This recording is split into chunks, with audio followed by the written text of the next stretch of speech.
Permíteme comenzar con una pregunta que muy pocas veces se hace el cristiano. ¿Por qué estaban los discípulos reunidos ese día? Y no me refiero a que estaban esperando el Espíritu Santo. Eso lo sabemos. Me refiero a la razón específica por la que ese grupo de judíos, galileos, estaban en Jerusalén, en ese aposento alto, ese día exacto. Y la respuesta es más antigua de lo que te imaginas. Estaban celebrando una fiesta que el pueblo de Israel estaba celebrando durante siglos y se llamaba Shavuot, la fiesta de las semanas. Era una de las 3 fiestas de peregrinación obligatoria al templo de Jerusalén. Todo varón judío devoto tenía que estar allí. Los discípulos no eligieron el día de Pentecostés.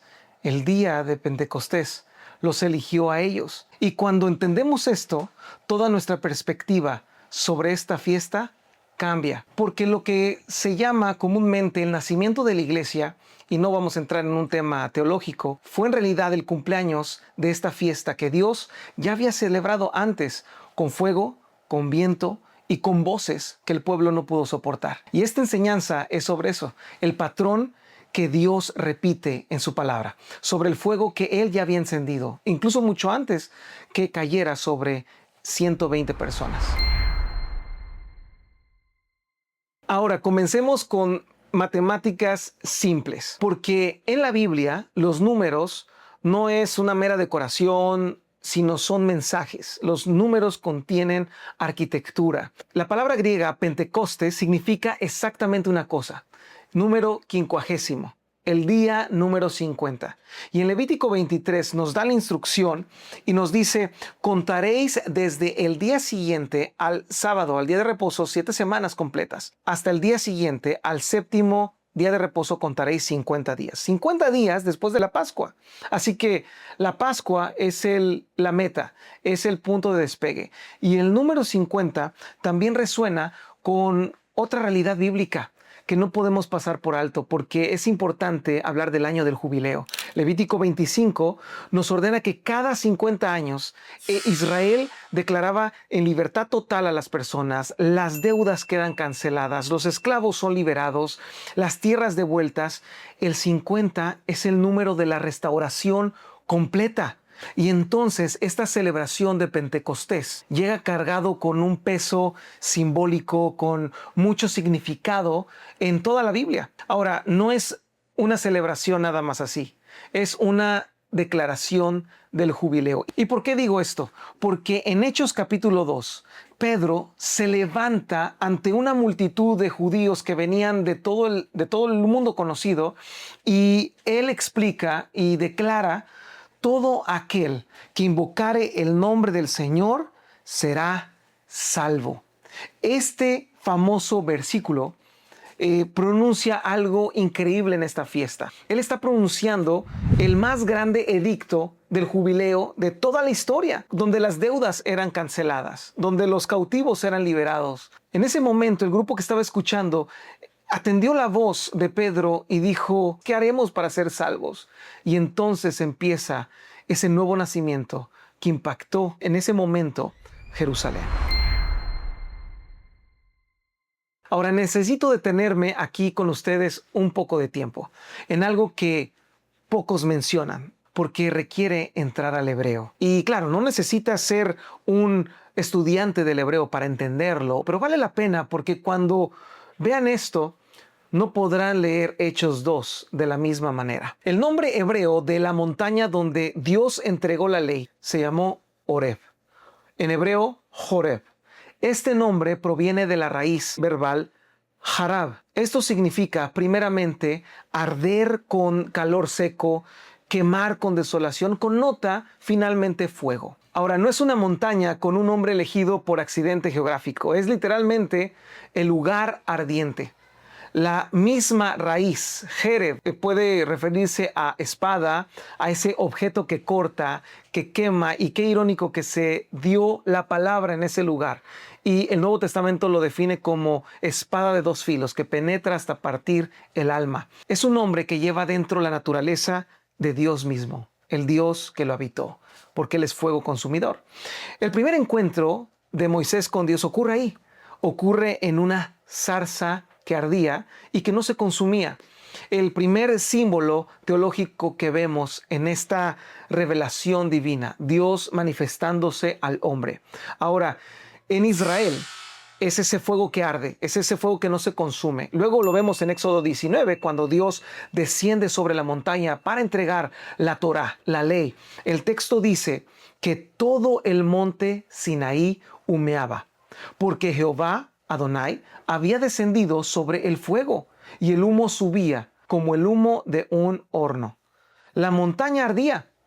Horeb estaba en alto, estaba en la altura y su nombre lo dice. Ahora, avancemos más de 1000 años después, donde Hechos 2 nos dice que estaban en un lugar alto, en un aposento alto. ¿Por qué el evangelista nos tuvo que haber dicho esto? Porque era importante dar un eco a Horeb. Y se le aparecieron repartidas lenguas, lenguas como de fuego que se asentaron sobre cada uno de ellos. El mismo elemento, la misma firma de Dios en Horeb, se identificó con fuego. Dios en el aposento alto se identificó con fuego también, solo que esta vez el fuego no estaba sobre una montaña, estaba sobre personas. Esas personas que recibieron ese don. Ustedes van a ver este paralelismo increíble, una historia de continuidad, con una diferencia. La escena 1 es Hechos 2, un lugar cerrado en Jerusalén, están reunidas más de 100 personas en un lugar y de repente llega un sonido que viene del cielo como de un viento poderoso que llena toda la casa, todo ese aposento. Y aparecen como lenguas repartidas en fuego sobre esta gente. Voces se escuchan en múltiples idiomas simultáneamente. El pueblo alrededor queda atónito y no entienden lo que ocurre. Algunos dicen que los participantes estaban fuera de sí, estaban alcoholizados, y un hombre se levanta y explica lo que significa este acontecimiento. La otra escena es en Horeb, un desierto. El monte Sinaí, también llamado Horeb, están reunidos más de 600,000 hombres, más mujeres y niños, y Dios desciende. Pero desciende con un viento fuerte, con fuego, con trueno, que era su voz. Y el pueblo escucha voces que parecen hablar, pero no comprenden directamente. El pueblo queda aterrado, incluso se detienen ante el monte y no con un temor reverente, sino con un miedo. Algunos retroceden y Moisés se levanta como un intermediario y explica lo que significa. Son la misma escena, si te das cuenta. Hechos 2 y Éxodo 19 son el mismo evento relatado 2 veces, con una diferencia crítica, que en el Sinaí, en Horeb, el pueblo se alejó del fuego. Y en el aposento alto, el fuego se acercó al pueblo. Y el pueblo aceptó esa presencia de Dios. En Hechos 2:2 dice que el viento era violento, impetuoso, la misma palabra que los traductores griegos de la Septuaginta usaron para describir incluso el viento sobre Sinaí. El fuego en ambos episodios, damas y caballeros, es visible. En Sinaí, la voz de Dios fue un trueno. En Pentecostés, la voz de Dios fue hablar en lenguas, en múltiples voces, todas legibles, todas que se podían escuchar, entender para cualquier persona que estuviera ahí. Ahora, Dios dejó de hablar desde arriba de una montaña, pero habló desde adentro de las personas, desde su ruaj, su espíritu.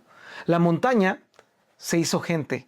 Estas personas que estaban en ese aposento alto representaban esa montaña, ese Horeb. Y eso es lo que representa el día de hoy, esta fiesta de Shavuot. Ahora, permíteme presentarte algo increíblemente triste en esta historia. Porque cuando lo escuches, tal vez será la primera vez y vas a necesitar un momento para procesarlo, para digerirlo, para pensarlo. En Éxodo 32:28 dice la Escritura que Israel rompió el pacto de Sinaí. Y Moisés descendió de la montaña y encuentra al pueblo adorando un becerro de oro. La respuesta de Dios, ejecutada por los hijos de Leví, es devastadora. El texto dice que cayeron del pueblo como 3,000 hombres. Porque en este capítulo vemos algo devastador. El pueblo estaba a punto de presenciar la presencia de Dios. estaba a punto de conocer a Dios cara a cara. La invitación era que subiera el pueblo a conocerle. Pero el pueblo, cuando sonó el sonido de bocina, tuvieron temor. Y no un temor reverente, un temor, un terror, mejor dicho. Y ellos se pararon al pie del monte y le dijeron a Moisés, tú sube. Ahora, si te das cuenta, este capítulo tiene frases nupciales. Era como una boda. El pueblo de Israel iba a presentarse ante el novio, pero el novio quedó, como decimos coloquialmente hablando, vestido y alborotado. La gente no quiso conocerlo, de tal manera que le dijo a Moisés, tú sube. Fue una de las respuestas más tristes que vemos en la Biblia. Una respuesta devastadora. Pero no solo se quedó ahí, sino que la novia, el pueblo, no solamente no quiso escucharlo, no quiso conocerlo cara a cara, pero también tuvo un acto devastador. Edificaron un becerro de oro, y esto fue lo que trajo la ira de Dios sobre el pueblo de Israel. Y entonces, como consecuencia, cayeron como 3,000 hombres. 3,000 personas que murieron en ese acontecimiento. Ahora, en Hechos capítulo 2, 41, Pedro termina su sermón en Pentecostés, en la fiesta de Shavuot, y la gente compungida de corazón pregunta, ¿qué debemos hacer para ser liberados? Y Pedro les dice, arrepiéntanse y sean bautizados. Y el texto registra, así que los que recibieron su palabra fueron bautizados y se añadieron aquel día como 3,000 personas. Damas y caballeros, estamos viendo en este capítulo la restauración de Israel. 3,000 personas, no muertas, sino salvadas. Y el mismo día en que el Espíritu Santo fue dado, 3,000 personas nacieron a una vida nueva. El mismo número, el mismo tipo de día, la misma fiesta, pero el resultado fue diferente. Ahora, este es el punto que me gustaría que recordaras después de escuchar esta lección. En Éxodo, el pueblo se acerca a Moisés y le dice algo terrible que debería partirnos el corazón. Habla tú con Dios y nosotros oiremos, pero no hable Dios con nosotros para que no muramos. Ahora, léelo de nuevo. Y no fue Dios quien decidió hablar a través de Moisés. Fue el pueblo que rechazó la comunicación directa con Dios. Bajo la montaña, el pueblo estaba temeroso. Estaban renuentes a conocer una nueva identidad. En Éxodo 19:5 nos dice, vosotros seréis para mí un reino de sacerdotes y gente santa. No un rey con súbditos. Él quería que todos fueran sacerdotes. Él quería que todos fueran ese Moisés. Pero solo uno subió. Los demás quedaron abajo. Él quería el contacto directo. Él quería presentarse. Hasta ese punto solamente habían visto el mar rojo abierto. Habían visto el poder de Dios, pero no lo habían visto a Él. Nosotros, dijeron ellos, vamos a esperar aquí abajo. Y Dios, en su gracia infinita, aceptó esa distancia que ellos impusieron y dio la ley escrita en piedra, no porque fuera su plan A, sino porque su pueblo rechazó el plan A. En Pentecostés, Dios llegó al aposento alto con ese espíritu, llegó con lo que siempre quiso dar desde el principio y que está esa oferta para toda persona que quiera aceptarlo. Y así como en Horeb algunos rechazaron, llegó el momento de ofrecerlo nuevamente. Ahora, Shavuot no se trata solo de la celebración de la ley y el recibimiento de ella. Era simultáneamente la fiesta de las primicias del trigo. Éxodo 34:22 y Números 28 nos dice que en este día llevaban al templo los primeros panes de la cosecha del trigo como ofrenda a Dios. Eran los primeros frutos de la tierra. No era la cosecha entera, era un anticipo. Era la garantía de que había más por venir.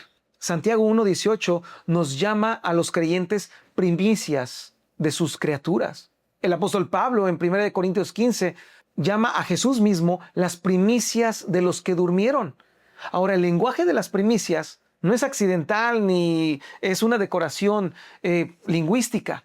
Es una clave que conecta el calendario agrícola del pueblo en el Antiguo Testamento, en la Torá, con la escatología de lo que habría de venir y de lo que vino, que fue el Espíritu de Dios mismo. Ahora, los 120 en el aposento alto eran esos primeros panes.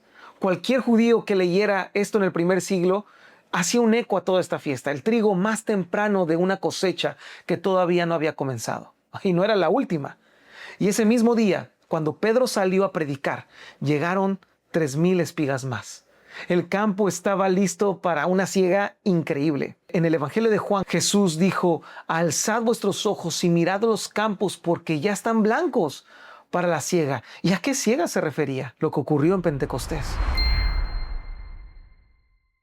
Ahora volvamos por un poco de tiempo a Horeb, a esa zarza ardiente. Moisés se acerca por primera vez para ver esa zarza ardiente y no se consume. El texto dice que él se maravilló. En hebreo es vayar, el verbo que connota un asombro ante lo sobrenatural.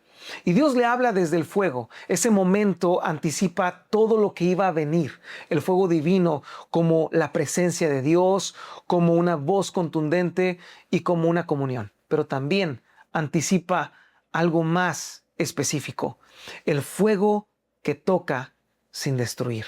En el Sinaí, el fuego destruyó a quienes se acercaron sin preparación. El fuego en Sinaí era la presencia de Dios. Estaba lista esa presencia para ser una bendición al pueblo. Ahora, en el aposento alto llegó sobre 120 personas que habían esperado el mismo fuego, pero nadie murió. Nadie fue consumido. El fuego ahora reposó sobre ellos como una corona, como poder, como una unción, como una firma. Ahora, la diferencia entre el fuego que destruye y el fuego que consagra, que separa y que hace a las personas santas no está en el fuego meramente, está en lo que hay entre el fuego y la persona. Esa respuesta. Me encanta recorrer Jerusalén y llevar a los grupos al tradicional lugar del aposento alto, porque no sabemos si ese fue el lugar específico, pero recordamos este acontecimiento. Hace 2000 años, en un aposento, en un cuarto pequeño, en Jerusalén, 120 personas esperaron, oraron, y el momento exacto que Dios tenía calculado, el fuego llegó. El mismo Dios que ardió en la zarza sin consumirse, el mismo Dios que hizo temblar una montaña en el desierto, el mismo Dios que quiso hablar directamente con todo su pueblo, es ese Dios que sigue esperando una respuesta de todos nosotros. Y entonces, en el aposento alto llegó directamente, sin una montaña de por medio, sin intermediario humano. Ahora, en Pentecostés o Shavuot del siglo I, en Hechos 2, no fue el último Pentecostés, fue el primero de muchos, porque el mismo Espíritu que cayó sobre 120 en Jerusalén sigue cayendo hoy, y el fuego de Horeb no se apagó en el aposento alto, se multiplicó. Ahora, la pregunta que quiero dejarte no es académica, sino es personal. ¿Cuál ha sido tu respuesta cuando Dios ha querido acercarse directamente? ¿Has pedido intermediarios cuando Él ofrece su presencia? ¿Has preferido reglamentos cuando Él ofrece una relación? La oferta de Pentecostés no tiene calendario. El fuego de Dios y que Él encendió en ese momento en Horeb y que repitió en el aposento alto, damas y caballeros, sigue ardiendo y sigue buscando lugares, personas, esos pequeños montes Horeb donde reposar. Ahora, la decisión es tuya. El libro de Jeremías 29 nos dice: y me buscaréis y me hallaréis, porque me buscaréis de todo vuestro corazón. Y deseo que esta sea tu oración y tu deseo en este Shavuot. Chag Shavuot Sameach.